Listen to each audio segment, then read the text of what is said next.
Hello दोस्तों।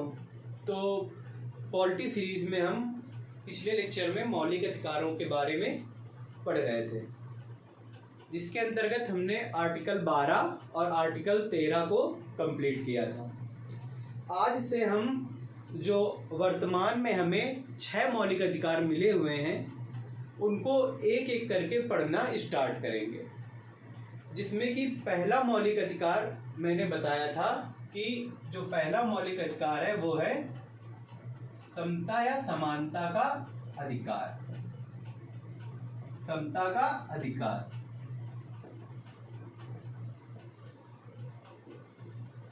ठीक। जो हमें वर्तमान में 6 मौलिक अधिकार मिले हुए हैं उनमें पहला मौलिक अधिकार क्या है? समता का अधिकार।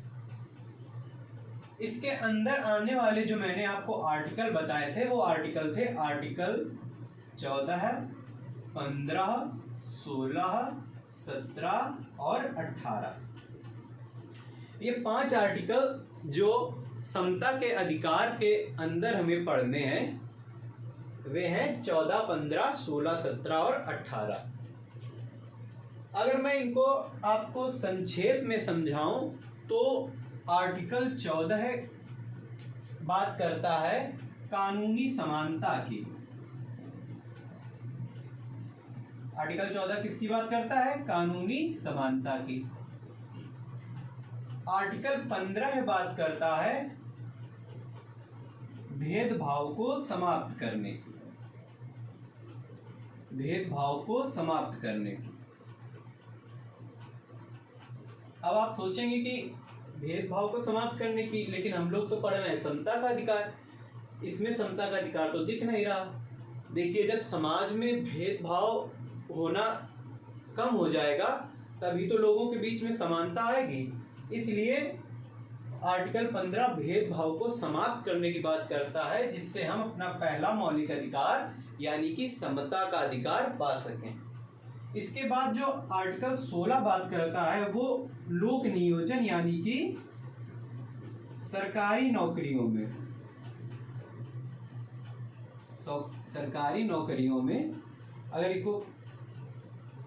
इसको हम लोक नियोजन कहते हैं। ठीक, शब्द को आप ध्यान रखिएगा, क्या कहेंगे? लोक नियोजन। तो लोक नियोजन में अवसर की समानता की बात करता है। किसकी बात करता है? अवसर की समानता की। ठीक। जो आर्टिकल 17 है यानी कि आर्टिकल 17 वो बात करता है अस्पृश्यता के अंत की। किसकी बात करता है? अस्पृश्यता का अंत। यहां भी देखिए, जब लोग अपने मन से ये भावना हटाएंगे कि कोई दूसरा व्यक्ति अस्पृश्य है, अस्पृश्य का मतलब न छूने योग्य, तो कोई दूसरा व्यक्ति अस्पृश्य है, जब इस प्रकार की भावना लोगों के मन से मिटेगी तभी समाज में समानता की विचारधारा फैलेगी। इसलिए आर्टिकल 17 में अस्पृश्यता के अंत की बात की गई है, जिससे हम समता के अधिकार को पा सकें। इसके बाद आर्टिकल 18 बात करता है उपाधियों के उन्मूलन की। उपाधियों का उन्मूलन, उन्मूलन यानी कि समाप्त करना, यानी उपाधियों के अंत। देखिए, अब आप यहां भी सोच रहे होंगे कि उपाधियों का और समानता का आपस में क्या संबंध है। देखिए, समाज में अगर किसी विशेष व्यक्ति को कोई विशेष उपाधि दी जाती है तो इसका मतलब है कि किसी अन्य व्यक्ति की अपेक्षा की जा रही है। इसलिए समाज में किसी को ना तो श्रेष्ठ और ना हीन, ये दोनों के बीच का जो अंतर है ये खत्म करने के लिए, क्योंकि उपाधि देने का मतलब है कि उस व्यक्ति को आप श्रेष्ठता दे रहे हैं, तो श्रेष्ठ और हीन के भाव को या इनके बीच के अंतर को उपाधियों के द्वारा बढ़ावा मिलता है। तो इस अंतर को कम करने के लिए ही उपाधियों के अंत या उपाधियों का अंत होना भी जरूरी है। इसलिए आर्टिकल 18 में उपाधियों के उन्मूलन की बात की गई है, यानी कि उपाधियों को समाप्त करने की बात की गई है। जिससे हम समता के अधिकार को पा सकें। ठीक, तो जो आर्टिकल 14 से 18 तक हम पढ़ते हैं, ये हमें जो इनका मुख्य उद्देश्य हमें क्या दिलाना है, हमें दिलाना है समता के अधिकार को, जो कि हमारा पहला मौलिक अधिकार हमें कहता है। क्या कहता है? समता का अधिकार। ये सभी आर्टिकल हमें समता के अधिकार की ओर ही ले जाते हैं। अब हमें इन्हें एक एक करके डिटेल में पढ़ना है। ठीक, तो आप इसका स्क्रीनशॉट ले लीजिए, फिर हम लोग आर्टिकल 14 से स्टार्ट करते हैं।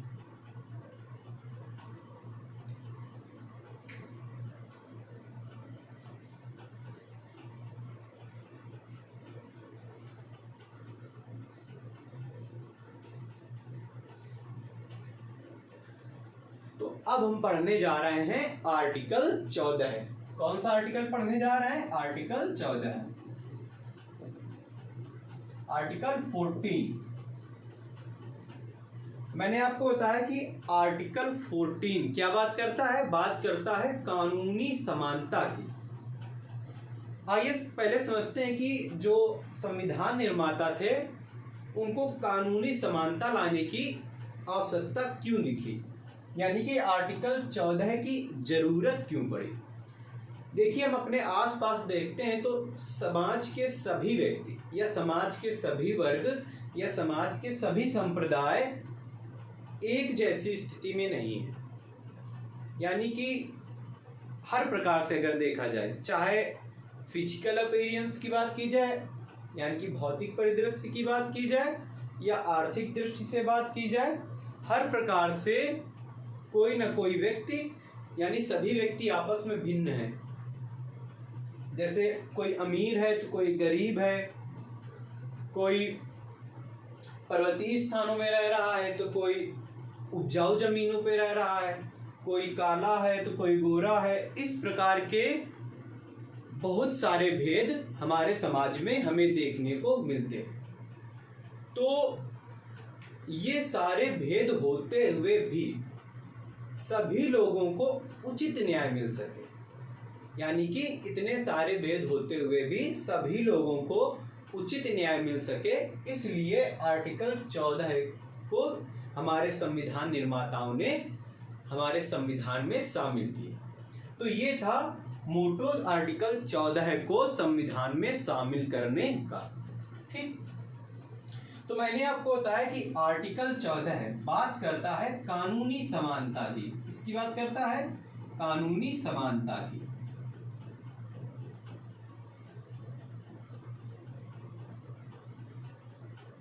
देखिए, आर्टिकल 14 में कानूनी समानता की बात की गई है। कानूनी समानता के अंतर्गत हमारे संविधान निर्माताओं ने दो प्रकार की अवधारणाएं दी। एक, कानून के समक्ष समानता,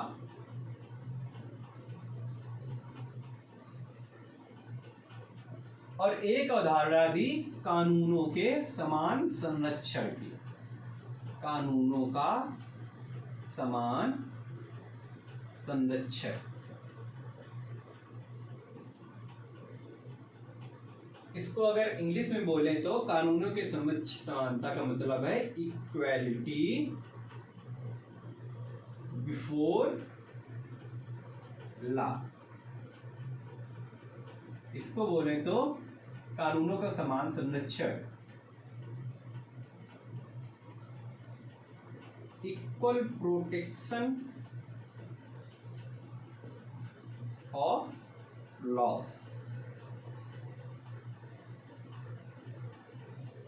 ठीक, तो जो आर्टिकल 14 है वो कानूनी समानता की बात करता है, और कानूनी समानता को संविधान निर्माताओं ने दो अवधारणाओं के थ्रू समझाने की बात की है, जिसके अंतर्गत एक अवधारणा है कानून के समक्ष समानता की, और एक अवधारणा है कानूनों का समान संरक्षण की।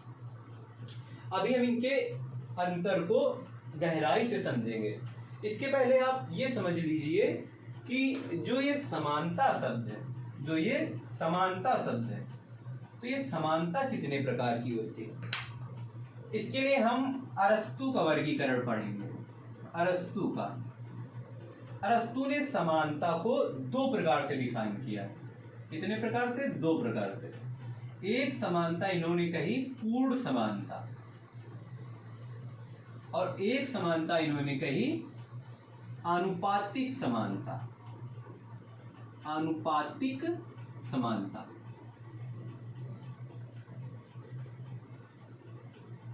देखिए, जो पूर्ण समानता का मतलब होता है, पूर्ण समानता का अर्थ होता है सभी के साथ समान व्यवहार। सभी के साथ समान व्यवहार। और आनुपातिक समानता का अर्थ होता है समान के साथ समान व्यवहार।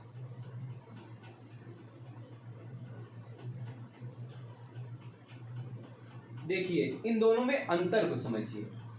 जो पूर्ण समानता है ये बात करती है सभी के साथ समान व्यवहार की, और आनुपातिक समानता बात करती है समान के साथ समान व्यवहार की। समान के साथ समान व्यवहार, इसका अर्थ क्या है?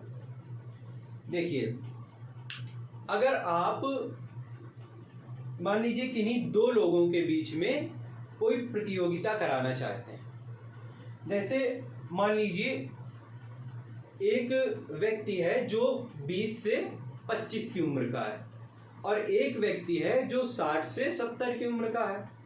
इन दोनों के बीच जब आप रेस कराएंगे तो जो 20 से 30 वर्ष का व्यक्ति है उसमें अधिक फुर्ती और उसकी एज की वजह से अधिक सामर्थ्य होने के कारण वही हमेशा रेस जीतता रहेगा। तो ये जो अगर हम देखें तो ये कंपटीशन का लेवल अगर सही अर्थों में देखा जाए तो सही नहीं है। अगर इसे उचित तरीके से हमें कराना है तो हमें जो बुजुर्ग व्यक्ति है, यानी कि जो 60 से 70 वर्ष का व्यक्ति है, उसका कंपटीशन या उसकी रेस उसी व्यक्ति के साथ करानी चाहिए, और जो 20 से 30 यानी जो नवयुवक है उसकी रेस उसी उम्र के व्यक्ति के साथ करानी चाहिए, तभी हमें न्यायोचित रिजल्ट मिल पाएगा। तो ये जो समानता है उन्हीं प्रकार की समानताओं की बात करता है। जैसे जो पूर्ण समानता है ये बात करती है सभी के साथ समान व्यवहार, मतलब ये बात करती है नवयुवक और बुजुर्ग इन दोनों के जो सामर्थ्य है इससे पूर्ण समानता को कोई फर्क नहीं पड़ता है। ये इन दोनों को रेस को एकदम सही मानते हैं, यानी कि जितने भी लोग हैं उनके फिजिकल अपीयरेंस से या उनके सामर्थ्य से इसे कोई फर्क नहीं पड़ता। उन सब में प्रतिद्वंद्विता इसके द्वारा कराई जा सकती है, यानी कि उन सब के बीच में उनके बीच में एकदम समान व्यवहार किया जाएगा। और जो आनुपातिक समानता है ये जो जिस अनुपात में है, यानी कि अगर जो नवयुवक हैं तो नवयुवकों की नवयुवकों के साथ में प्रतिद्वंद्विता, बुजुर्गों की बुजुर्गों के साथ में प्रतिद्वंद्विता, या महिलाओं की महिलाओं के साथ में प्रतिद्वंद्विता, इस प्रकार की बात करता है। यानी कि जो समान व्यक्ति हैं, यानी कि जो समान वर्ग के लोग हैं या जो समान फिजिकल अपीयरेंस के लोग हैं, उनके बीच में अगर हम लोग किसी प्रकार की समानता की बात करते हैं तो वो आनुपातिक समानता है। तो इससे आपको पूर्ण समानता और आनुपातिक समानता में अंतर समझ में आ रहा हो। तो देखिए, जो कानून के समक्ष समानता का कंसेप्ट है ये लागू होता है पूर्ण समानता की अवधारणा पर या पूर्ण समानता के रूप में। और जो कानूनों का समान संरक्षण है ये लागू होता है समान के साथ समान व्यवहार, यानी कि आनुपातिक समानता के रूप में।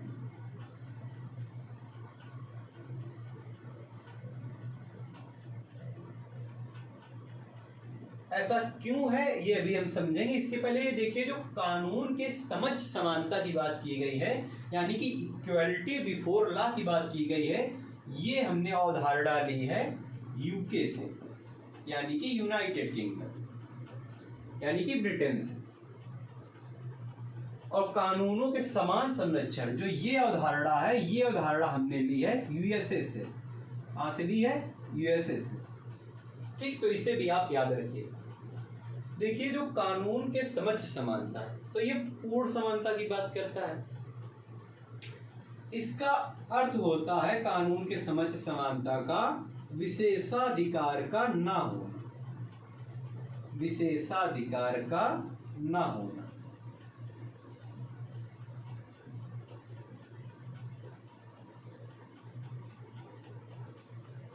विशेषाधिकार का मतलब होता है कि जो व्यक्ति समाज में सबल है उनके पक्ष में अगर विभेद किया जाए, यानी कि अगर दो व्यक्ति हैं, एक सबल है और एक दुर्बल है, अगर इस व्यक्ति के पक्ष में कोई बात की जाए या इस व्यक्ति को कुछ विशेष अधिकार दे दिए जाएं, वही होता है विशेषाधिकार। ठीक, तो विशेषाधिकार का मतलब है किसी सबल के पक्ष में किया गया विभेद। देखिए, विभेद भी अगर हम समझें तो विभेद भी दो प्रकार के होते हैं। एक विभेद होता है जिससे विशेषाधिकार का जन्म होता है। मतलब कि विभेद ये इस प्रकार का है कि सबल के पक्ष में किया गया विभेद, सबल के पक्ष में किया गया विभेद। और एक विभेद होता है जो दुर्बल या कहें निर्धन या वंचित लोगों के पक्ष में किया गया विभेद। देखिए, जो विभेद है वो दो प्रकार से होते हैं, या तो हम सबल के पक्ष में विभेद करें या तो दुर्बल के पक्ष में। देखिए, जो सबल के पक्ष में विभेद है वो जन्म देता है विशेषाधिकार, और जो दुर्बल के पक्ष में विभेद है वो जन्म देता है दुर्बल या वंचित वर्गों के लिए कुछ विशेष सुविधाओं की, जिससे वो समाज के बाकी तबके के समकक्ष आने में प्रयासरत हो सकें या समकक्ष आने में उनकी भी भूमिका बन सके। तो ये दो प्रकार से विभेद होता है। तो जो विशेषाधिकार है वो सबल के पक्ष में किया गया विभेद है। तो जो कानून के समझ समानता है वो यही बताता है कि किसी भी व्यक्ति को यानी सबल को किसी भी प्रकार का विशेषाधिकार नहीं होना चाहिए, क्योंकि अगर किसी को विशेषाधिकार होगा तो कोई दो व्यक्ति कानून के समक्ष समान हो ही नहीं पाएंगे, क्योंकि वह सबल व्यक्ति अपने विशेषाधिकार के प्रयोग से कानून का उपयोग दुर्बल व्यक्ति की अपेक्षा अधिक अच्छी तरह से कर सकेगा। इसलिए कानून के समझ समानता का जो एग्जैक्ट मीनिंग हम समझेंगे वो क्या होगा? विशेषाधिकार का न होना। तभी हमें पूर्ण समानता का कंसेप्ट यानी कि सभी के साथ समान व्यवहार का कंसेप्ट मिल पाएगा। ठीक, अब जब ये बात हो गई कि कानून के समझ समानता यानी कि सभी के साथ समान व्यवहार, इससे हम जो हमारा मौलिक अधिकार है समता का अधिकार, क्या वहां तक पहुंच सकेंगे? ध्यान से सुनिएगा। क्या केवल अगर हमारे संविधान निर्माताओं द्वारा कानून के समझ समानता को कानूनी समानता के अंतर्गत रख दिया जाता तो क्या हम समता के मौलिक अधिकार तक पहुंच पाते? बिल्कुल नहीं। देखिए, मैंने जैसे आपको बताया था कि दो व्यक्ति हैं, एक नवयुवक और एक बुजुर्ग। इन दोनों के बीच में रेस कराने से हम जो उचित प्रतिस्पर्धा है उसे कंडक्ट नहीं कर पा रहे हैं। अगर इनके बीच जो उचित प्रतिस्पर्धा है अगर वो चाहिए हमें, तो हमें नवयुवक की प्रतिस्पर्धा नवयुवक के साथ और बुजुर्ग की प्रतिस्पर्धा बुजुर्ग के साथ करानी पड़ेगी। इसको अगर मैं एक और एग्जांपल से समझूं कि जैसे दो व्यक्ति हैं, एक मंथली कमा रहा है 2 लाख रुपए और दूसरा व्यक्ति मंथली कमा रहा है 20,000 रुपए। तो अगर सरकार इनसे टैक्स लेना चाहे अगर सरकार सब इन दोनों के साथ समान व्यवहार कर दे, इन दोनों के लिए समान कानून बना दे कि दोनों को ही इतना इतना पे करना होगा, तो क्या दोनों के लिए वो सही हो पाएगा? जैसे मान लीजिए कि 10,000 रुपये ही उन दोनों के लिए टैक्स के लिए निर्धारित कर दीजिए, तो जिसकी सैलरी 2 लाख रुपए पर मंथ है, वो तो उसके अगर सैलरी से 10,000 रुपये कट जाएंगे तो उसका जो मंथली खर्च और जो बचत का सिलसिला है उस पर कोई प्रभाव नहीं पड़ेगा। लेकिन जिसकी सैलरी 20,000 रुपये है, अगर उसकी सैलरी से 10,000 रुपये कट जाते हैं, यानी उसकी सैलरी का आधा हिस्सा चला जाता है, तो उसका बजट पूरी तरह से बिगड़ जाएगा। यानी कि इन दोनों के लिए टैक्स पे करने के लिए जो नियम कानून बनेंगे वो एक समान बनाना उचित नहीं है। इससे तो समाज में कभी समानता का जो मौलिक अधिकार है हम उसे पा ही नहीं पाएंगे। इसलिए जो हमारे संविधान निर्माता थे उन्होंने कानूनों का समान संरक्षण का कंसेप्ट रखा, यानी कि आनुपातिक समानता की बात की। यानी कि सभी के साथ राज्य को कहा गया कि आप सभी के साथ, यानी कि समान के साथ समान व्यवहार करें, समान के साथ समान व्यवहार के साथ समान व्यवहार। यानी कि जो 20,000 रुपये पर मंथ कमा रहा है, तो जितने भी लोग ऐसे हैं जो 20,000 30,000 पर मंथ कमाने वाले हैं, यानी कि जो समान आय अर्जित कर रहे हैं, उनके लिए जो टैक्स पे का सिस्टम है या टैक्स पे के कानून है वो एक जैसे बना दिए जाए। और जो 2 लाख पर मंथ कमा रहा है उसके लिए जो टैक्स पे के कानून है वो एक जैसे बना दिए जाए। इसका मतलब यही कहता है समान के साथ समान व्यवहार। इसलिए हमें ये जो दूसरा फिनोमिना है या दूसरा कंसेप्ट है, यानी कानूनों का समान संरक्षण, ये इसमें शामिल करना पड़ता है। ठीक, देखिए जो कानून की समझ समानता है ये बात करती है कि विशेषाधिकार का ना होना, यानी कि कानून के समझ समानता ये बता रही है कि राज्य को क्या नहीं करना है, क्या बता रही है, क्या नहीं करना है। और कानूनों का समान संरक्षण, इसका मतलब है समान के साथ समान व्यवहार, यानी कि ये राज्य को बता रहा है कि राज्य को क्या करना है। इसलिए जो कानून के समझ समानता है ये अवधारणा एक प्रकार से नकारात्मक अवधारणा है, एक प्रकार से नकारात्मक।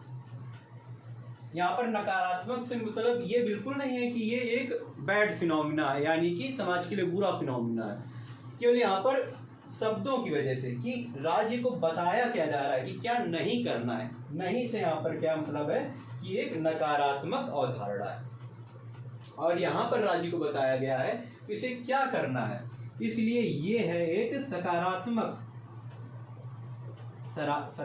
अवधारणा। ठीक, तो इस प्रकार से हमने कानून के समझ समानता और कानूनों का समान संरक्षण के बीच में जो अंतर है वो समझे। देखिए जो कानून की समझ समानता है, जो कानून के समझ समानता है ये एक सिद्धांत है। मैं इसे मिटा रहा हूं, फिर इसको मैं समझाता हूं, तब तक आप इसका स्क्रीनशॉट लीजिए।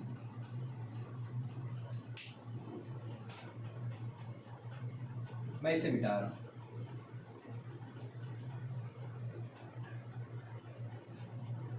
देखिए जो कानून की समझ समानता है वो एक सिद्धांत है जिसे कहते हैं विधि का शासन, विधि का शासन, यानी कि रूल ऑफ लॉ। इससे लिया गया, यानी कि कानून के समझ समानता, कानून के समझ समानता विधि के शासन का एक तत्व है। कानून के समझ समानता इसी का एक तत्व है, इसी का तत्व है, यानी कि इसी का घटक। देखिए जो विधि का शासन है ये दिया गया था एक ब्रिटिश विद्वान एवी डाइसी के द्वारा, एवी डाइसी के द्वारा। ठीक, देखिए जो एविडाइसी हैं वो दो प्रकार की बातें कहते थे, वो दो प्रकार की बातें कहते थे। एक ये बात करते थे रेक्स लेक्स और एक बात कहते थे लेक्स रेक्स। ठीक, ये दो प्रकार की बातें कहते थे, एक कहते थे रेक्स लेक्स और एक लेक्स रेक्स। देखिए रेक्स लेक्स का मतलब है, रेक्स का मतलब होता है शासक और लेक्स का मतलब होता है कानून। कानून और शासक। देखिए इनका कहना था कि यदि शासक ही कानून बन जाए, यानी कि यदि शासक ही कानून बन जाए तो जिस प्रकार की व्यवस्था का जन्म होता है तो वो होती है राजतंत्र, जो कि पहले से चली आ रही। और यदि कानून ही शासक बन जाए तो जिस प्रकार की व्यवस्था का जन्म होता है तो वो होता है लोकतंत्र, जिसकी हमें अब जरूरत। तो ये समर्थन करते थे कानूनों के शासन की, यानी कानून ही शासक। यही बात इन्होंने अपने विधि के शासन सिद्धांत में बताई। देखिए विधि का शासन क्या कहता है कि शासक चाहे जो, क्या कहता है, शासक चाहे जो हो, लेकिन हमेशा कानून की सर्वोच्चता रहे, यानी कि शासन कानून का रहेगा, कानून की सर्वोच्चता रहेगी। ठीक, तो विधि के शासन का अर्थ क्या है, शासक चाहे जो हो लेकिन हमेशा कानून की सर्वोच्चता होगी। देखिए मौलिक अधिकार अगर बेसिकली देखे जाए तो बनाए ही किस लिए गए कि किसी व्यक्ति की सरकार ना बने, सरकार बने कानून की, इसलिए मौलिक अधिकार बनाए गए। तो विधि का शासन वही बात करता है, हमेशा कानून की सर्वोच्चता की। ठीक है, तो इस प्रकार हमने आर्टिकल 14 जो कि कानूनी समानता की बात करता है वो हमने देखा और इसे अच्छे से समझा। अब आप इसका स्क्रीनशॉट लें, फिर हम अपने अगले आर्टिकल 15 की तरफ बढ़ेंगे। ठीक,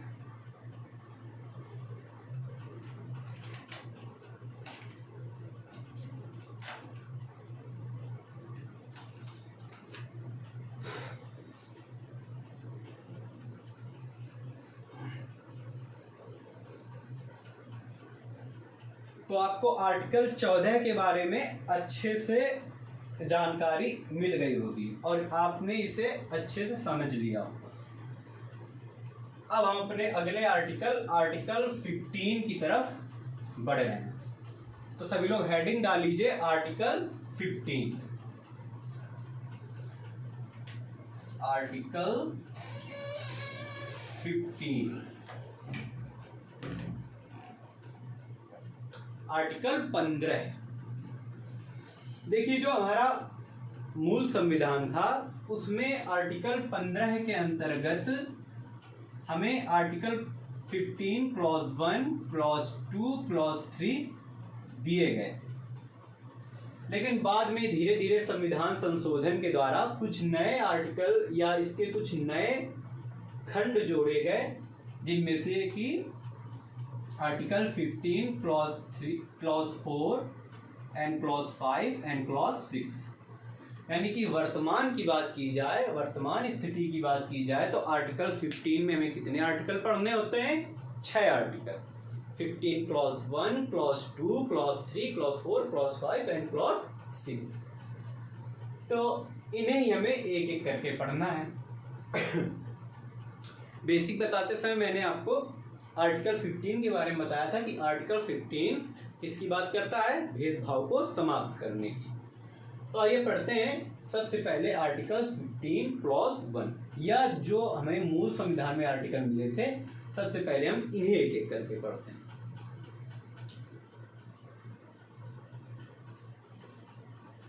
आर्टिकल 15 क्लॉज 1।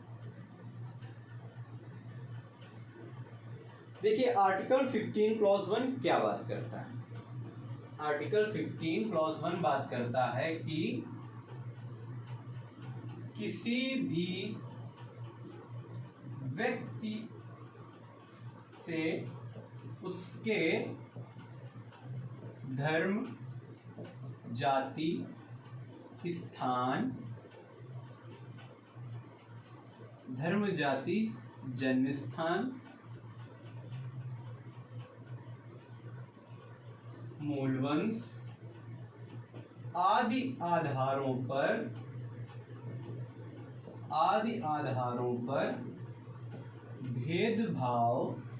भेदभाव नहीं किया जाए।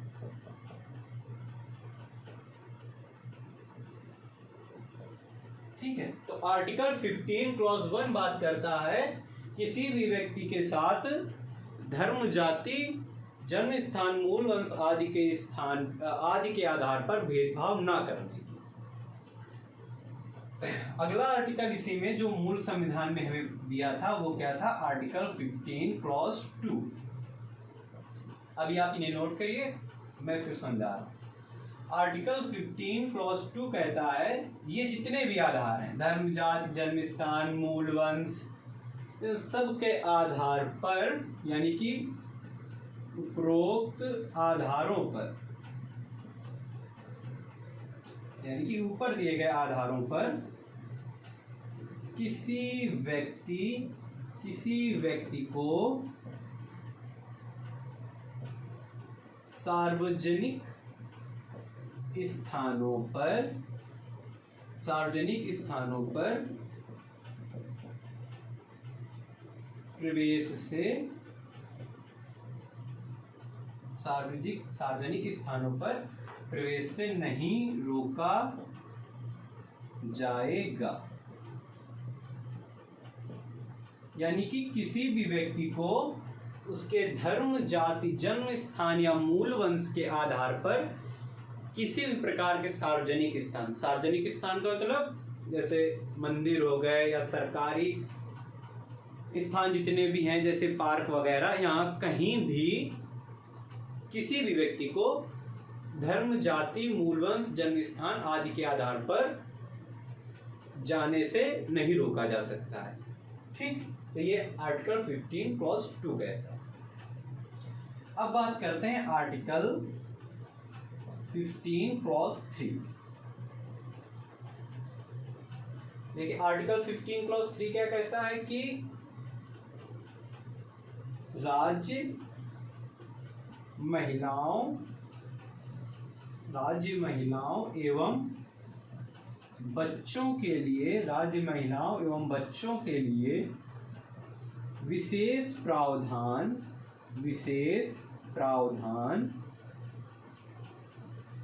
कर सकता है। ठीक है, तो ये हो गए वे आर्टिकल या आर्टिकल 15 के वे खंड जो हमें मूल संविधान में दिए गए। पहला बात करता है किसी भी व्यक्ति से उसके धर्म, जाति, जन्म स्थान, मूल वंश आदि के आधार पर भेदभाव न करने की। आर्टिकल 15 क्लॉज 2 बात करता है कि इन्हीं आधारों पर किसी को किसी भी सार्वजनिक स्थान पर जाने से नहीं रोका जाएगा। आर्टिकल 15 क्लॉज 3 बात करता है कि राज्य यदि चाहे तो महिलाओं एवं बच्चों के लिए कुछ विशेष प्रावधान कर सकता है। ठीक है, तो ये वे आर्टिकल हो गए जो हमें हमारे मूल संविधान में दिए गए। अब हम बढ़ेंगे उन आर्टिकल्स की तरफ, यानी आर्टिकल 15 के उन खंडों की तरफ जो समय समय पर संविधान संशोधन के द्वारा जोड़े गए। तो इसका आप स्क्रीनशॉट लीजिए पहले।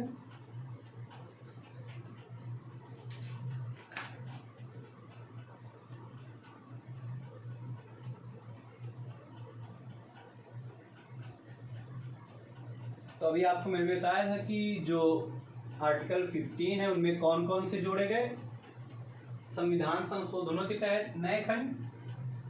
तो article 15 clause 4, clause 5 and clause 6। तो हम पढ़ते हैं आर्टिकल 15 क्लॉज 4। सबसे पहले देखते हैं कि आर्टिकल 15 क्लॉज 4 हमें क्या बता रहा है। तो देखिए आर्टिकल 15 क्लॉज 4 कहता है कि राज्य किसी अनुसूचित वर्ग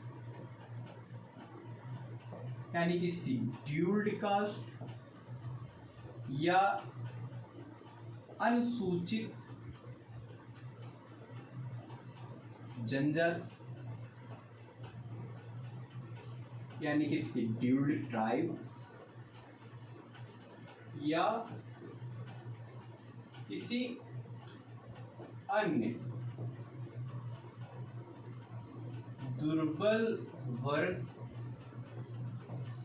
के सामाजिक एवं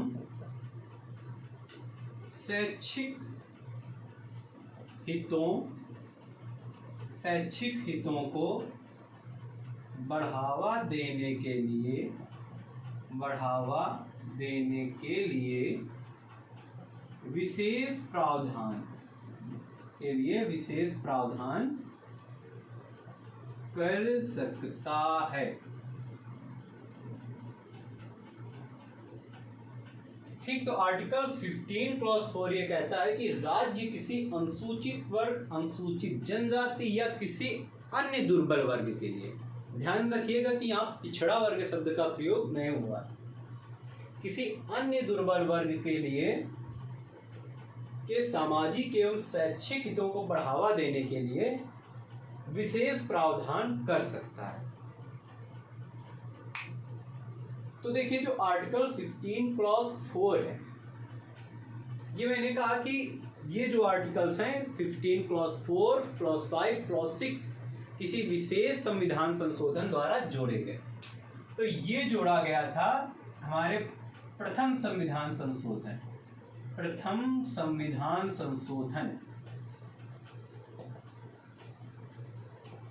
1951 के द्वारा, प्रथम संविधान संशोधन 1951 के द्वारा। आइए समझते हैं कि आर्टिकल 15 क्लॉज 4 को संविधान में जोड़ने की आवश्यकता क्यों पड़ी। देखिए जो आर्टिकल 15 क्लॉज 4 था वो न्यायालय के एक फैसले को बदलने के लिए संसद द्वारा जोड़ा गया था संविधान में। न्यायालय के फैसले को बदलने के लिए जोड़ा गया। अब आप पूछेंगे कि न्यायालय का कौन सा फैसला, तो देखिए न्यायालय का वह फैसला जो न्यायालय द्वारा चंपकम दोराई राजन, ये मद्रास की एक महिला थी, चंपकम दोराई राजन केस 1950 यानी कि 1950 में सुनाया गया था। आर्टिकल 15 क्लॉज 4 क्यों जोड़ा गया? न्यायालय के फैसले को बदलने के लिए। न्यायालय के कौन से फैसले को बदलने के लिए? जो न्यायालय द्वारा चंपकम दोराई राजन केस 1950 में दिया गया था। देखिए चंपकम दोराई राजन जो एक महिला थी मद्रास की, इन्होंने जो अभी तक SC एंड ST आरक्षण चला आ रहा था इसको कोर्ट में चुनौती दी। तो इसी केस के अंतर्गत न्यायालय द्वारा फैसला दिया गया कि जो अभी तक ST एंड ST, SC मतलब scheduled caste and scheduled tribe को जो आरक्षण मिल रहा था वो मिल रहा आरक्षण रद्द कर दिया गया। यानी कि जो चंपकम दोराई राजन जो मद्रास की एक महिला थी, इन्होंने 1950 में अभी तक जो SC एंड ST के लिए आरक्षण चला आ रहा था उसको कोर्ट में चुनौती दी।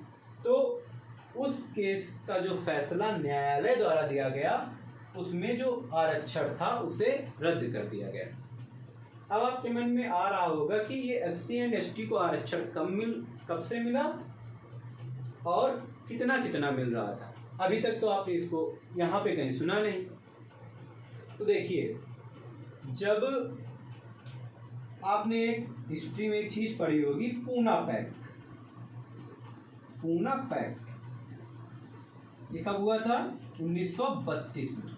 किसके बीच में? गांधी जी एंड अंबेडकर जी के बीच में।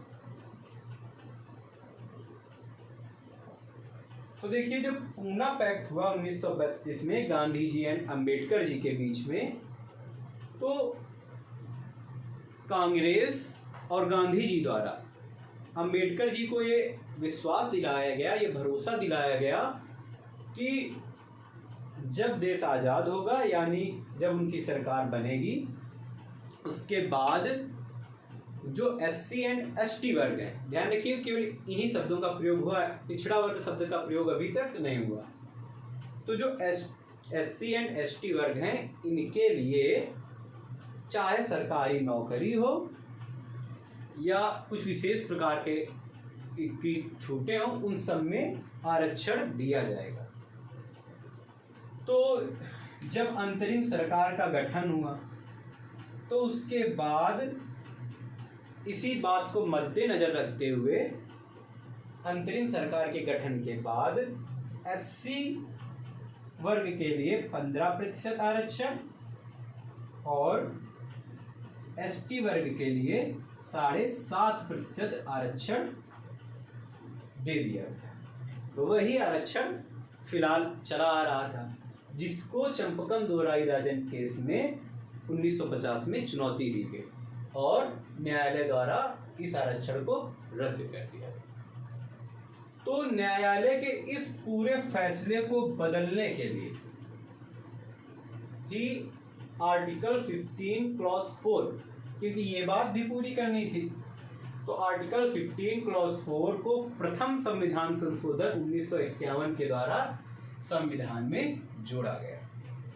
तो ये था आर्टिकल 15 क्लॉज 4। ये क्यों जोड़ा गया, इसकी क्या प्रक्रिया रही, ये सब आपने समझा। अब आप इसका स्क्रीनशॉट लें, फिर हम आर्टिकल 15 के एक नए खंड यानी कि आर्टिकल 15 क्लॉज 5 की बात करेंगे। ठीक,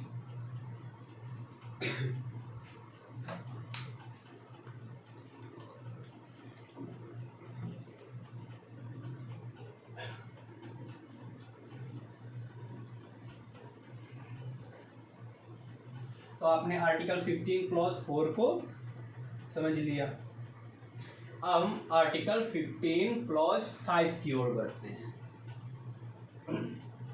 तो हेडिंग डाल लीजिए आर्टिकल 15 क्लॉज 5। Article 15 clause 5।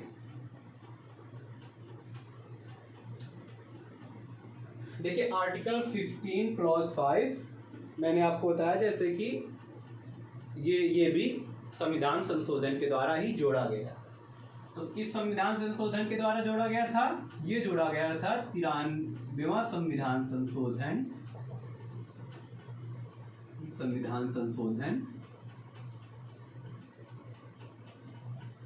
2005 में, 2005 के द्वारा। ठीक है, तो देखिए आर्टिकल 15 क्लॉज 5 क्या बात करता है।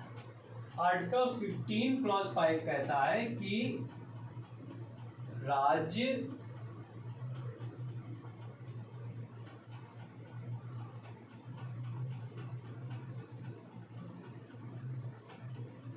पिछड़ा वर्ग के लिए शैक्षिक संस्थानों में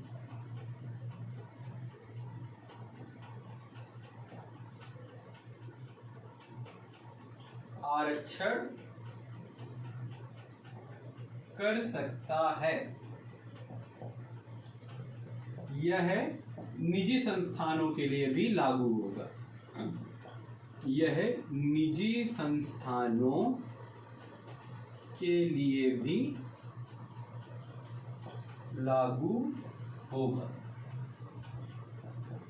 बस इसमें इतना ध्यान रखना है कि इसमें अल्पसंख्यक, इसे आगे डिस्कस करेंगे, अल्पसंख्यक शिक्षण संस्थान,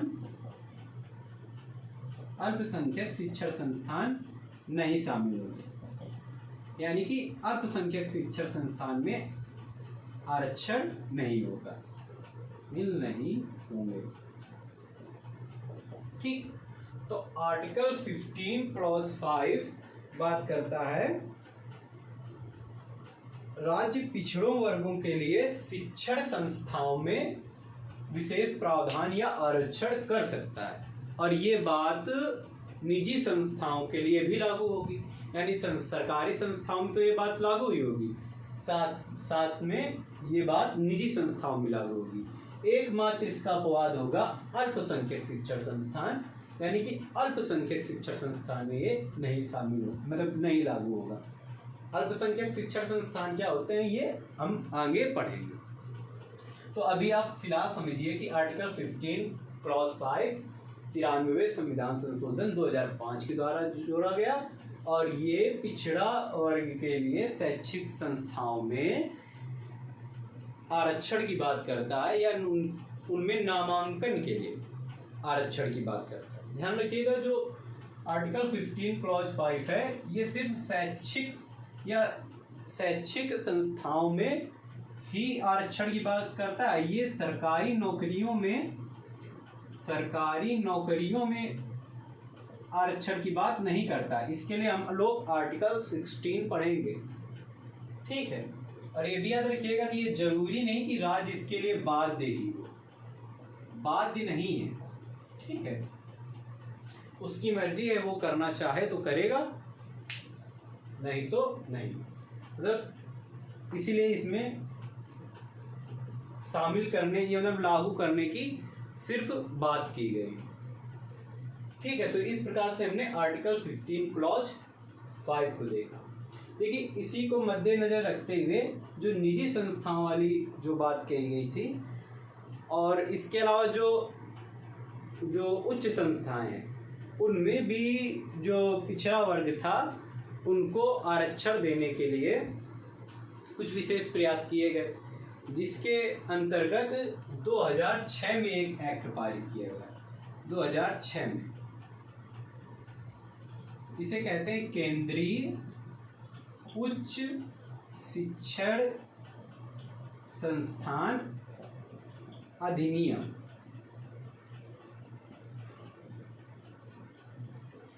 इसके द्वारा क्या किया गया, जो उच्च शिक्षण संस्थान थे उनमें भी उच्च शिक्षण संस्थानों में पिछड़ा वर्ग के लिए के नामांकन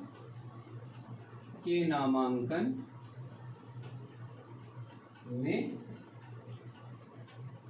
छूट दी गई, ठीक। उच्च शिक्षण संस्थान का मतलब जैसे IIT हो गए, एम्स हो गए, दिल्ली यूनिवर्सिटी वगैरह हो गए, ये सब, ठीक है। 2006 में ये एक्ट आया जिसके द्वारा उच्च शिक्षा संस्थानों में नामांकन में भी छूट मिलने लगी पिछड़ा वर्ग को। देखिए, जो ये सभी बातें थी, यानी कि 93वां संविधान संशोधन 2005 जिसके द्वारा आर्टिकल 15 क्लॉज 5 जोड़ा गया, और 2006 का जो केंद्रीय उच्च शिक्षण संस्थान अधिनियम था, इस सब को आगे चल के 2008 में अशोक कुमार ठाकुर केस में चुनौती दी गई, ठीक। तो आप पहले इसका स्क्रीनशॉट लें, फिर मैं आगे इसके बताता हूँ।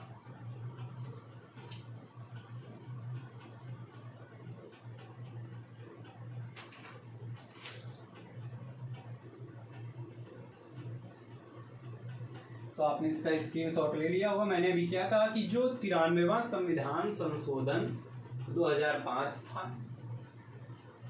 जिसके अंतर्गत आर्टिकल 15 क्लॉज 5 जोड़ा गया और जो 2006 का एक्ट था उस सब को अशोक कुमार ठाकुर केस, अशोक कुमार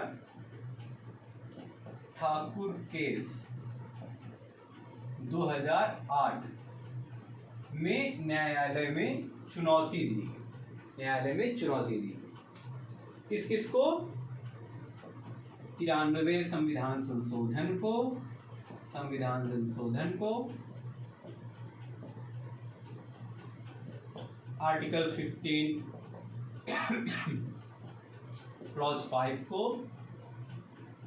एंड 2006 के एक्ट, इन सब को चुनौती दी गई अशोक कुमार ठाकुर केस 2008 में।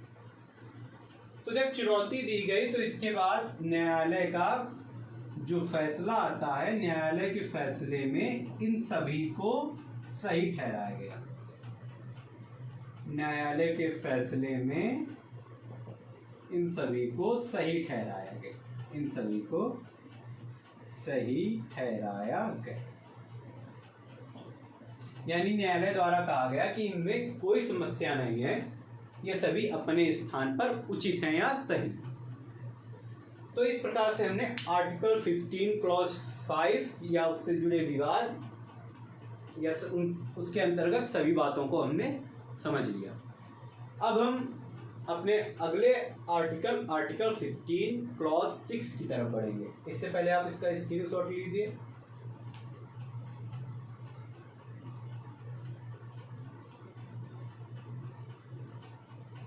तो हेडिंग डालिए आर्टिकल 15 क्लॉज 6, आर्टिकल 15 क्लॉज 6।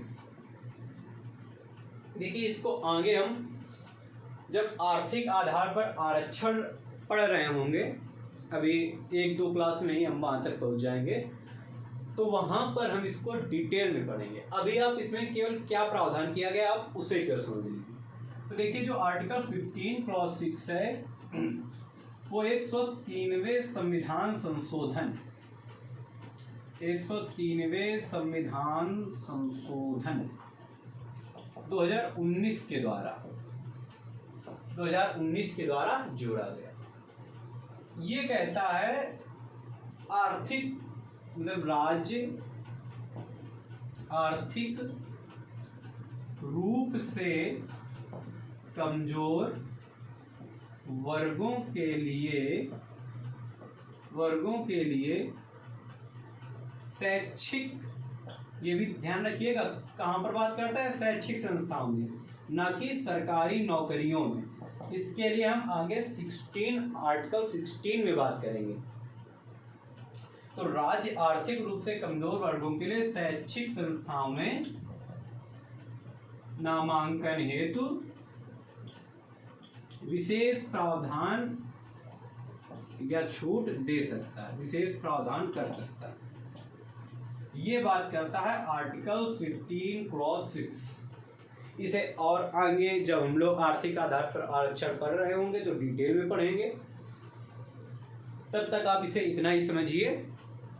तो आज हमने आर्टिकल 14 और आर्टिकल 15 कंप्लीट किए, जिसके अंतर्गत हमने आर्टिकल 14 में कानूनी समानता की बात की और उसके द्वारा हम अपने मौलिक अधिकार, समता के अधिकार तक कैसे पहुंचेंगे इसकी बात की।